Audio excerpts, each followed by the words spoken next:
I'd like to thank Simon for the invitation. I won't try and fill Dave Fitzpatrick's very substantial shoes, and I certainly won't talk about economics, because that would be a real disaster for everyone involved. So what I'll do is talk about something quite different. And this is sort of a combination of older stuff that I've done and some newer material, things that I'm working on now. So the latter half is newer stuff and stuff that I'm still working through. But what I'll do, considering where we are, I will start in West Cork. I won't stay in West Cork, but certainly I think it makes sense to start there for now. And I'll start with Kate Felley, who is a mother of 10. And on the 20th of January 1922, she wrote a letter to Michael Collins complaining that her husband has been and is being persecuted by the IRA since last March. And while she was adamant that her husband, an ex-serviceman, was no enemy of the IRA and was, as she put it, not conscious of having done wrong, the Vice Commandant of the 2nd Battalion, Cork No. 3 Brigade of the IRA, believed that both Mr. and Mrs. Felley should be made to leave the country. The brigade adjutant agreed. Both, as he put it, seemed to be of the type that proved a constant menace to the national movement. And in the words of the divisional adjutant, it was clear that Felley and his wife have long been connected with and in the employment of the enemy. Now, his wife's pleading was ultimately to no avail, and in March 1922, the Adjutant General of the IRA, George Sullivan, authorised a deportation order. And concerns about the circumstances of the couple's children were sort of a little bit unsettlingly dealt with. You know, it was very easy for them to overcome these issues, it seems. And the ultimate fate of the Felleys remains unrecorded, so it's not clear if either one or both actually left after this period. But it might be worth for now thinking about what they'd been judged guilty of and what they had denied. And in July 1920, James Felley had been seen speaking to a neighbour who had informed him that another local man was due to be arrested by police. A few nights later, the subject of this discussion was taken by masked men, beaten and questioned on the whereabouts of another man named Welton, who had been earlier arrested by the IRA. And if you're confused already, that's the point. So don't worry about that. Later, as an IRA statement put it, a Mr. Horahan told me that he met Felley going to the military barracks in Timoleague. He added that he believed he often went there. Felley was soon met by a party of volunteers from Kilbrittain who told him he must leave the country, which he apparently did before returning after the July 1921 truce. On his return, he was again arrested by the IRA and, as his wife explained, escaped through the wall of the house in which he was imprisoned. He sought protection at Kinsale Barracks before finally returning to Timoleague in January 1922, where for a third time he was arrested and placed in custody, as it was put, and given 7 days to leave. And this is what prompted his wife to write the letter. Now, if the evidence against Mr. Felley seems speculative, it was certainly argued that the charge preferred against his wife is even clearer. Most seriously, Kate Felley had become involved in an IRA ambush on a fair day in Timoleague in December 1920. And when two unarmed scouts attached to a military patrol had been taken captive, she'd allegedly rushed out of her house, shouting to them to hurry up, and informed the officer in charge that two of his men had been arrested. Essentially, she's being accused of sort of trying to sabotage an IRA ambush. She also worked in the local barracks and was therefore in constant touch with the enemy, as you would expect. You know, they're her bosses after all. And from several other things I'd heard, as well as my own observations, wrote a local IRA officer, I believe this lady to be a serious cause of danger to us, and constantly thought that she too should leave the country along with her husband. Now, for her own part, she believed that some of the local IRA men were simply following orders and were, in her words, the unwilling tools of others in higher authorities. You've got a lot of accusations, counter-accusations going on here. And what this small vignette emphasises is how localised and how complicated interaction between the civilian population and the IRA could be. And that's leaving out interaction with the Crown Forces, which is a potentially whole other issue. The local officer's ominous-sounding justification points to the ease with which terms like deviant or enemy could be applied, the atmosphere of gossip and hearsay in which they operated. My policy was that those who were not for us at the time were against us, and as I had been informed Felley was in touch with the enemy, I naturally presumed he was hostile and even suspected him of giving information to the enemy. It was similarly Mr. Felley's general attitude towards the volunteers that ensured the Kilbrittain volunteers very grave suspicions of him. Indeed, the willingness of the military at Kinsale Barracks to take him in the first place was seen as damning in its own right. And moreover, this case offers an example of the otherwise inconsequential behaviour that could draw attention in a small community during a guerrilla conflict. A conversation with the wrong person at the wrong time, a visit to the local police barracks, or worse still, earning a living there. Whether the fellies had actually, as Kate had said, done nothing wrong was in some ways unimportant. Once the accusation had been made, it was difficult to shake. And in a war where information could put lives and liberty at risk, gossip and hearsay, local perceptions and personal reputations took on a new and potentially sinister significance. So my aim here, therefore, is not to discuss what may or may not have actually happened at a given time in a small town or a rural parish in West Cork or anywhere else. Rather, it's about what people believed was happening around them, how they understood and defined their own behaviour and the behaviour of others. So it's not about definitive statements on the motivations for shooting or assaults, but about understanding what some contemporaries assumed they were or could be. Individual motivations are, as Dave Fitzpatrick has put it, notoriously resistant to historical analysis. So rather than suggesting that an individual was targeted with violence solely because of their job, their religion or their social status, we might instead think about how all of those things could matter or not in a range of subtle ways. Contemporary and retrospective accounts are of course riddled with distortions, evasions and inaccuracies, both innocent and deliberate, and are also motivated by a range of agendas seeking redress or compensation, creating a legacy, or contradicting unwanted reputations, for example. And seeking the truth in these accounts, whatever that may be, is important. But it's perhaps equally important to understand why those narratives exist as they do, to understand an atmosphere, a feeling of threat, of danger, even if it's inaccurate or exaggerated. That's not to argue for taking these narratives at face value, far from it, but rather to avoid simply ignoring or dismissing inaccuracy for the sake of inaccuracy. And equally, it's about recognising when an atmosphere of threat or terror has been recreated for a very specific purpose, when an event has been depicted as violent or non-violent, or whatever that may be, to suit personal and political ends. So to take an example of that, when it came to the execution of civilian spies and informers, and this is, I think, certainly one of the most contentious aspects of the historiography of this period, IRA General Headquarters in Dublin and their propaganda war required reports, inquiries and incontrovertible evidence of guilt. But this demand was often at odds with the reality of local intelligence wars. As a Limerick Brigade Commandant acknowledged, it was exceedingly difficult to get any definite proof on civilians associating with the enemy. Clare Commander Michael Brennan similarly reported some notoriously bad cases of men associating with the enemy, but admitted that we have no proof of their giving information, only suspicion. And the necessity of cutting out potential leaks of information did not necessarily encourage patience, and potential risks of having unopposed informers in a locality created anxiety. Anxiety in turn fueled rumour. And in this environment, previously normal behaviour became questionable, and a range of usually innocuous activities could bring a civilian under the glare of an eager intelligence officer. And the impact of local perceptions, suspicions and prejudices is viscerally evident in a series of files created under the orders of the 1st Southern Division in early 1922.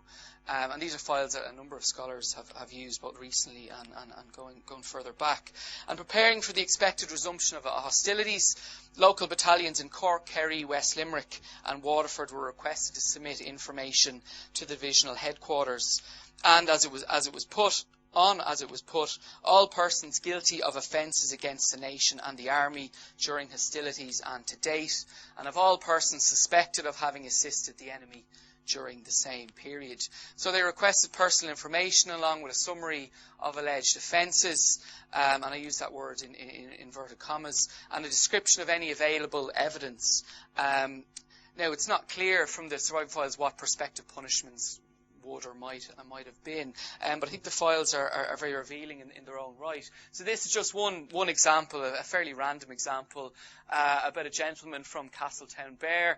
You can see he's aged 28. They've described him as having a full face, a bloated look, stout build, and walks with a bit of a roll. Now, I'm not sure what that means, but it was meant to amount for something. And you get varying levels of detail about people's personal appearance. He's still living in Castletownbere, and he'd been invalided from the Navy 2 years ago. And the offences described are basically that ever since he came home here, he was always in touch with police and military and always drinking with them. He was a constant visitor to the RIC barracks. And they've said the only evidence they have of him is very strong suspicion. So he's been seen in company with a Lieutenant Hatton Hall on several occasions, and you've got the couple of IRA men who've witnessed this behaviour. And this is reasonably typical of the kind of things that you find in these files. Now, they're incomplete. There aren't records for every battalion, for example, but I think they offer some revealing insights into the way civilian behaviour could be categorised or labelled. So in the 2nd Battalion of the Cork No. 5 Brigade, covering Skibbereen, for example, the local intelligence officer, aside from a fairly unseemly habit of commenting on the attractiveness of female suspects, he very helpfully categorised suspects based on the extent of their perceived guilt. The less serious cases, those described as guilty in the 2nd degree, were individuals who were friendly with the local police or auxiliaries, but for whom there was either no evidence or no expectation of actual informing. One suspect, for instance, would have no hesitation in transmitting information if they'd had any to give, which they clearly didn't. For another, there was, as it was put, no actual evidence of her giving information, but I'm sure from what I personally know of the girl that she would have done so. 2 were guilty, at least in part, for their association with Jasper Travers Wolfe, a very well-known and charismatic Crown solicitor in the area, who found himself guilty in the 1st degree, and he was described as a bitter enemy of ours.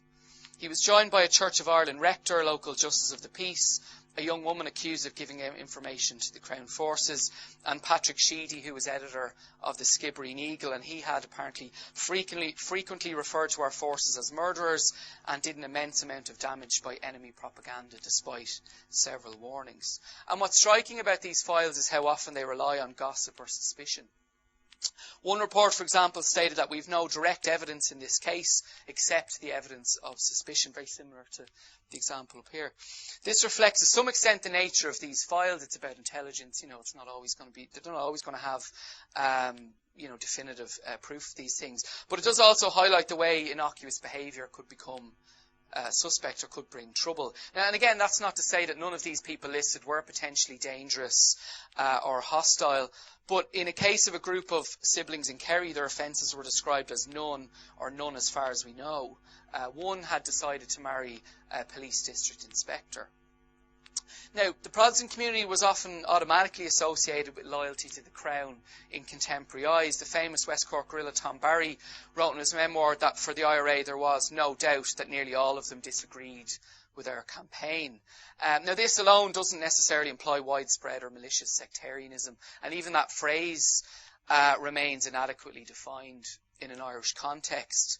But neither, though, should religion be separated entirely from our understanding of the nature of violence when that violence took place in communities where those of a minority faith were well known and recognised. Now, being Protestant was never listed as an offence or a crime in its own right, and Protestant suspects were usually linked to some form of malicious or dangerous or suspect behaviour. But where Protestants are somewhat naturally associated with loyalism, suspicion about their interaction with the enemy or their intentions perhaps had to be disproven rather than proven. In some cases, maybe not even necessarily all. And many of those listed had direct personal or family connections to Crown service, and this is a really important way in which people are labelled or understood, either in the police or the army.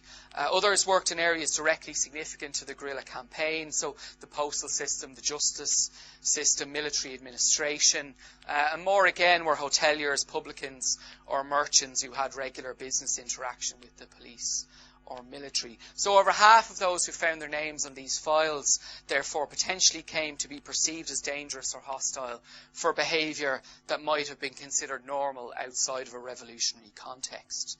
Indeed, many of those who served Crown forces in shops and bars had likely done so for many years, and perhaps did so, and certainly probably did so until they left.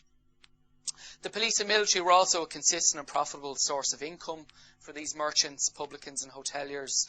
And in Kerry, one listed suspect whose husband was an ex-soldier, she was simply charged with visiting the local barracks.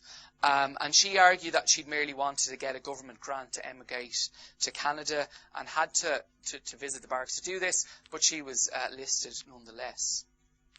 And actually a relatively small number of Catholics or Protestants are listed for committing what might be seen as explicitly serious acts of defiance. So having actually been proven to have informed, or for example shooting at the IRA, or being deliberately hostile and proactive against the IRA. For many instead, friendliness with the Crown forces is their listed offence. And having a police or military relative is actually an explicit offence in 6 of the Kerry files. So even when this targeting is based on what people did, that behaviour, or more importantly the ways that others viewed that behaviour, was often inextricably linked in the first instance to that individual's background. I think that's important. By the same token, those who drank too much were equally well known. People who drink too much in a small community are known to be drinkers anyway. And in this sort of context, those in debt or looking to fund their next sup might be tempted by paid informing. So one note suggested that a suspect had a regular salary, but such salary was not sufficient to pay for his everyday bout of drink. He was probably receiving money from some other source. Another was seen in the company of the military and spent his days, it was said, knocking around Killarney, has heaps of cash, though no visible means of getting it. And it might be all too easy to dismiss this as prejudice and paranoia and whatever, but it's also understandable given the unique pressures of guerrilla warfare. I mean, you can't afford to wait around for these things to happen in some ways. And it was, in a sense, a natural result of a war that is fought firmly within communities. A war where the wrong information in the wrong hands could mean the difference between freedom and incarceration, life and death. Accusations that individuals or groups use the upheaval to pursue personal desires or vendettas under the cloak of revolution are not always easy to satisfactorily prove or disprove. The victim of a raid on their home, for example, might have judged the motivation for that raid in a very different way to those who carried out the raid. And even those who carried out the raid may not have all had the same idea about what they were doing there in the first place. Indeed, the aims of the conflict and personal advancement do not necessarily have to be mutually exclusive. And civilians often act as both accusers and accused. IRA veterans in Cork remembered false accusations against neighbours based on what was described as local spite. A Dublin postal superintendent was served an order to leave the country and denied any wrongdoing, suggesting instead that someone of the 300 men under him may have sent in to IRA false reports about him for some personal reasons. He might have been a crap boss and they didn't like him and wanted to be rid of him.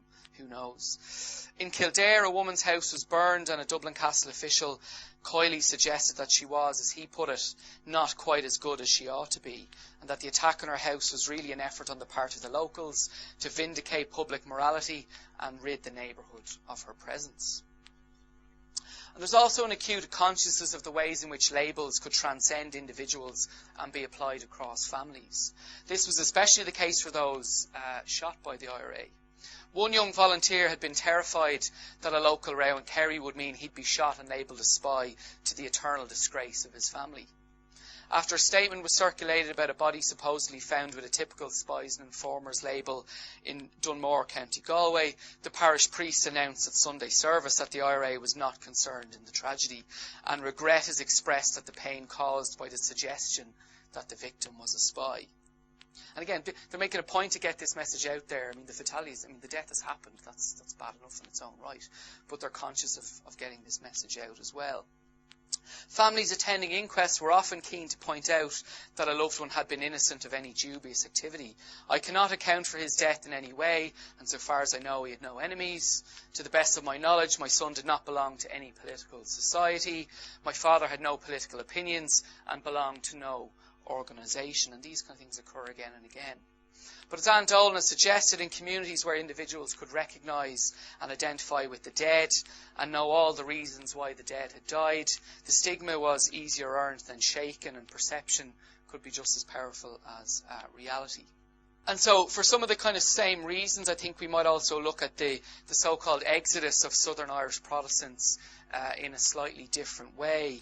So, the decline in the non-Catholic population of the 26 counties that became the Free State between 1911 and 1926, it's about a third and continues to fall thereafter, is uncontested. I mean, we can say that certainly happened. An important recent work by Dave Fitzpatrick, Andy Bielenberg and others on the timing and nature of that decline has contributed to a discussion that's been going on really since Robert Kennedy and Kurt Bowen as far back as the 1970s. But relatively little has yet been written about the immediate experiences of those Protestants and Loyalists who actually left Southern Ireland in the decade after 1920. And I use that word Southern sort of cautiously. Donegal isn't particularly Southern, but it would fall under the bracket for this particular discussion. And there is plenty of surviving material available that may not tell us exactly how many people left at any time, or how many stayed away. Now, the still closed 1926 census returns might do that, and they really need to be opened sooner rather than later. But even still, they won't tell us exactly why somebody left. But some of the material that's available does allow us to explore some of the ways in which an exodus, whatever that might actually mean, was described in government, in the press and by contemporaries, how it felt to leave and what this movement of people meant to others. So even if there was no systematic, coordinated campaign of violence, arson or intimidation targeted directly against Protestants with the explicit aim of removing them from their communities, it was surely possible for some Protestants to believe, even incorrectly, that there was. Those on the ground relied on what they saw, heard or read, whether or not it was strictly accurate. A decision to return to Ireland after leaving was also potentially informed in a very similar sort of way. The Cork Examiner's report of the exodus that followed the infamous killings in Dunmanway and the Bannon Valley in April 1922 very quickly, and perhaps with a local audience in mind, framed it as a temporary withdrawal until peaceful conditions had resumed. And indeed, as Dave Fitzpatrick found in his study of West Cork Methodists, most either resisted the pressure to leave or subsequently returned, and this included the wife of one of the victims. But by May 1922, Alice Hodder, as a letter to her mother would suggest, believed that the very serious assault on all Protestant loyalists in West Cork was a thing that might spread fast and furious.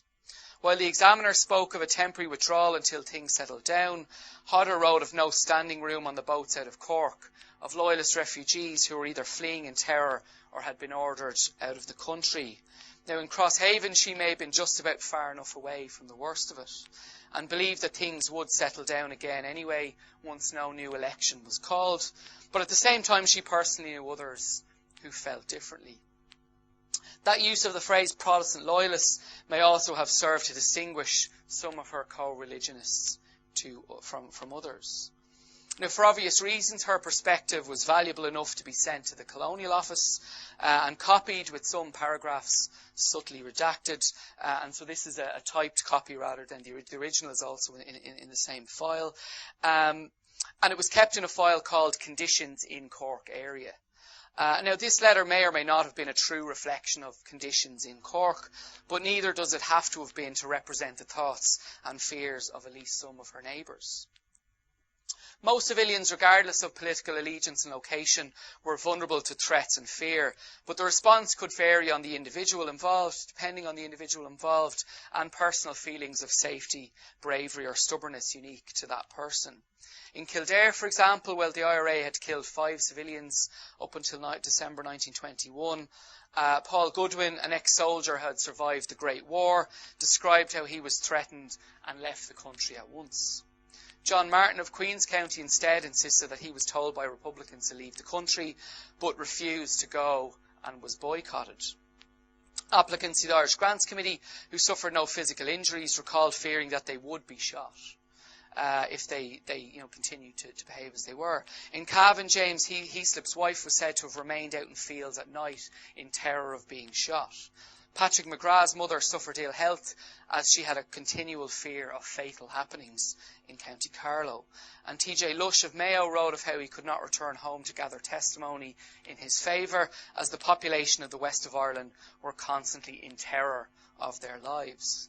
Now, Cavan, Carlow and Mayo do not feature particularly highly in any metrics of revolutionary violence, certainly compared to somewhere like Cork. But, perhaps this is all relative. We shouldn't assume that the conditions are mirrored and that people respond to them. In some ways, a threatening letter has much more potency in a place where there's very little violence than it does in Cork, where perhaps it seemed to be rather common. So these are all kind of very individual responses that are difficult for historians to fully disentangle. The Free State administration didn't deny that some had been forced to leave its jurisdiction after their homes were burned, but did not necessarily accept that leaving alone was enough to justify compensation. Secretary to the Cabinet of the Provisional Government, Dermot O'Hegarty, had told Colonial Office Advisor Lionel Curtis in May 1922 of an organised movement in Britain and Northern Ireland, which has for its purpose and political objective the discrediting of the Provisional Government in Ireland and of His Majesty's Government in Great Britain. And I'll talk a little bit about that shortly. It was common knowledge, he suggested, that a considerable number have left on a plea of compulsion without any justification whatever for that plea. By April 1922, Joseph Brennan, Secretary of the Department of Finance, was suggesting that those whose homes had been burned would be compensated in due course, but that it was safe for others to return. And if they didn't, it was quite potentially expensive for the Department of Finance, so it made sense for him to say that. In the 1930s, the Home Office in Britain was prompted into a discussion on the safety of former members of the RIC in Britain and Ireland. And by 1934, the authorities there were still refusing requests for contact details of RIC pensioners for fear of what might happen to these individuals if those addresses got out. So in that context, we might also think about how events in Ireland were portrayed to audiences outside the Free State, which would include some of those Southern Loyalists who'd already left. And again, this is not necessarily about the accuracy of the reporting, which is dubious often at best, but about its intended message. So just as an example of that, the Irish Unionist Alliance published a newspaper called Notes from Ireland, which was explicitly aimed at an audience outside of Ireland. And they, for instance, from sort of 1922 up until 1924, they regularly published a two-page spread entitled Life in the Irish Free State. And this was essentially a list of shooting, raids, robbery, arson, poisoning of animals, damage to property and threats, which were described as typical of the many incidents affecting the civil population taken from the southern press. You just say the first example there is 1st of August, armed raids. Mass and armed men raided some homes in Clonmacnoise, Kings County, and secured a large sum of money. In one case, a purse was taken and an old woman who had it hanging around her neck. It was taken from a woman who had it hanging around her neck. And this has come directly from the Irish Independent. But what they've done here is taken a whole pile of isolated incidents that happen all over the country, that if you read about one of them on its own, might not seem to be too big a deal, but when they're listed in this sort of catalogue, they take on a very different meaning. And it's much more easy to portray this idea of sort of anarchy and chaos and an absence of law and order when you do something like this. I think that's pretty much what they're trying to do. And a very kind of in a similar enough way, after the Dunmanway killings, the Belfast Newsletter published a pamphlet. And you can see the titles here are very deliberately inflammatory, very, very different to something like what the Cork Examiner is saying even. To exterminate Protestantism, appalling crimes in Southern Ireland, clearing out the Loyalists, how the campaign goes on. And they're talking about a massacre of Protestants has taken place in Southern Ireland. And they ask, are these foul murders of humble Christians the beginning of a war to exterminate the Protestants? Now again, this was targeted at an Ulster audience. At the bottom of this, which is cut out, they have a big heading that says, Save Ulster from Sinn Féin Slavery. So this isn't about a Cork audience at all. This is about sending out a message to a certain type of people in Ulster about what's going on in the Free State. And this is additionally important when one considers the potential for outside readers to believe what they want to believe, what it suits them to believe, or what confirms their own biases or prejudices, rather than maybe more accurate reporting. And nothing has changed there. I mean, this is my token reference to fake news. You know, it's the same idea. And for the newsletter, the intended message here is clear. Southern Ireland is unsafe, it's anarchic, and it's all the things that Unionists North and South had said it would be. The corollary then being that loyalists who had left or were leaving the 26 counties did so as refugees, as Alice Hodder and many others explicitly described them, driven permanently from their homes by violence and intimidation. This is the implication they want to draw from this kind of thing. And the natural tendency is, of course, to generalise and to exaggerate for effect. But it's not necessarily enough to just dismiss this rhetoric as inapplicable, and we must also engage with it as it was used and as it was understood at the time. And in Britain, the summer of 1922 seems to emerge as the peak of a perceived influx of Southern Irish refugees, particularly into London, but also into other parts of England. And in May that year, the British government set up an Irish Distress Committee, which later becomes the First Irish Grants Committee. And it's given an initial budget of £10,000, quite a lot of money in those days, to investigate applications by or on behalf of persons ordinarily resident in Ireland who, for reasons of personal safety, have come to Great Britain and are represented to be in urgent need of assistance. At around the same time, a meeting of interested parties in London was tasked with founding a private organisation, as they put it in the minutes of the meeting, for the relief of distress amongst the Southern Irish Loyalists. And the Southern Irish Loyalist Relief Association, or SILRA, was born shortly afterwards. For March 1923, SILRA was chaired by Alan Ian Percy, the 8th Duke of Northumberland, who was very much a reactionary, die-hard conservative and propagandist. And SILRA was comprised almost exclusively of die-hard Tories and Anglo-Irish elites. It held public meetings, fundraising bazaars, open houses and clothing drives across Britain. And while it might be unfair to completely dismiss any genuine philanthropic motives, the work of private lobby groups like SILRA can't be disentangled from the politics of its members, even if they may have tried to do so. They very much pitch themselves as a non-sectarian, non-party organisation. Their membership would, at the very least, their membership sort of puts that, makes that a very difficult claim to sustain. And these are just some of the pamphlets that they produced in the early kind of 1922, 23, 24. Again, you might not be able to read them, but you see victims of the suspension of the law in Southern Ireland. And they seem to have published a lot of these with this title. You can see this is case 2314. And there is certainly an earlier pamphlet that has case 5. Now, I doubt they have 2000, the numbers are probably there as much for effect as anything else, but they seem to publish a lot of these pamphlets. And they have examples of a young lady who served during the war as a dispenser in different hospitals. Her home is destroyed by the IRA, and as a widowed mother, her widowed mother is turned out onto the streets, and that they came to London practically in a state of destitution. Very typical of the kind of thing. And their rhetoric is very much about it's respectable, it's law-abiding, it's loyal citizens of the empire who, through no fault of their own, have been driven from their homes and have had comfortable lives ruined by the IRA. You can see that the bottom case there is a locksmith in Cork, and he's described as a very respectable man who held his job for over 20 years. And again, these are conservatives. This is the kind of rhetoric they're using all the time. The deserving poor, the people victimised by the failings of the government. This sort of thing is really common. Another example, they're appealing directly to the electorate in Britain. I think this is before the 1923 election. And they're basically saying that, these men and women are not asking for charity, but for common justice, for the payment of a debt which we owe them for their loyalty to the empire in the face of every possible form of persecution. It's asking the British electorate to recognise these people and to give money to help them out. And you can see again the kind of rhetoric they're using here: woman beaten, old lady kidnapped, ex-soldier killed. Again, this sort of appears all over the place. And this is one directed specifically at ex-servicemen. They take on the case of Irish ex-servicemen in a very big way around 1924.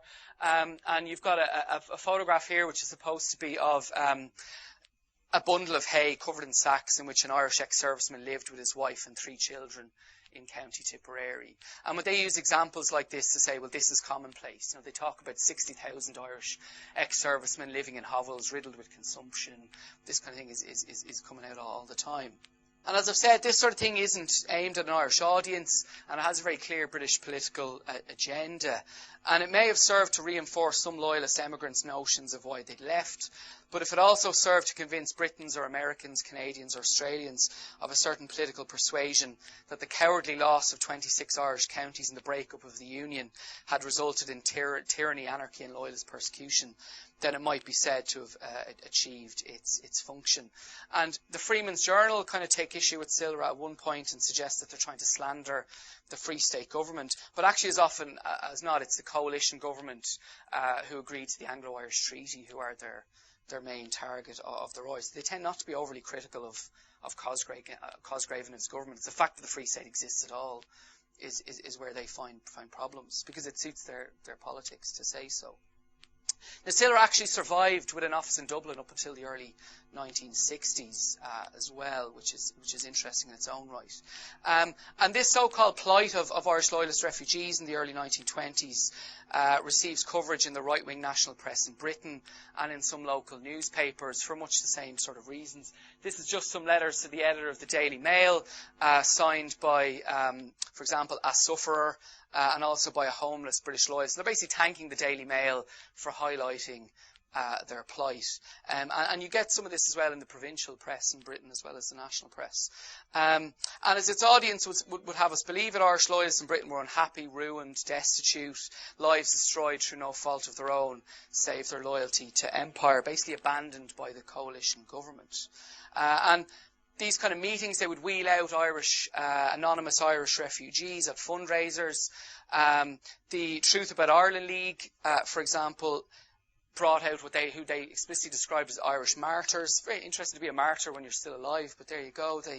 They pulled it off. Sometimes dressed in deep black, as in a period of mourning. And one meeting was held for women only, as decency forbids the terrible truth being told before a mixed audience. And this is the kind of thing that's getting back into the press after these meetings. And again, this is all very deliberately extravagant and provocative, but is very carefully orchestrated to appeal to a particular audience in Britain.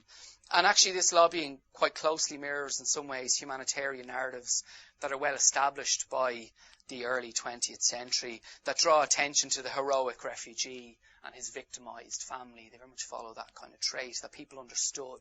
So these very well-known tropes are being reapplied and repackaged to suit. Just in the same way that interested contemporaries draw rhetorical value by placing the exodus of Southern Irish loyalists in a wider international context. In February 1922, for example, Prime Minister of Northern Ireland, Sir James Cray, told the Morning Post that as loyalist refugees came across the border from County Monaghan, the Ulster frontier would remind one of the Balkans or of Silesia. And really what's happened in Ireland is not on the same scale at all, but it's interesting that they make these comparisons anyway. The Belfast Newsletter's lady correspondent in London was not unusual in November 1922 in unfavourably comparing the British government's neglect of Irish loyalists with appeal after appeal for Turks, Greeks, Armenians, Chileans and sufferers in Russia and other countries. These refugees are our own people, victims of our former government. And the very same claims actually appear as far as Sydney in a paper called The Watchman, which is the organ of the Australian Protestant Defence Association. So to very, very quickly conclude, might suggest that even if the scale and nature of Ireland's revolution was very different to those where the comparisons are being drawn, such things are likely of little consolation to those in Ireland who suffer in their own way. And again, as I said before, all of this is potentially relative. And all of this too, of course, ignores the majority of the population who don't suffer at all, who carry on regardless or unaffected. And as is so often the case, the voices of those who do not complain are more difficult to find, nor seemingly are they of much value to those with an agenda to sell. Thanks very much.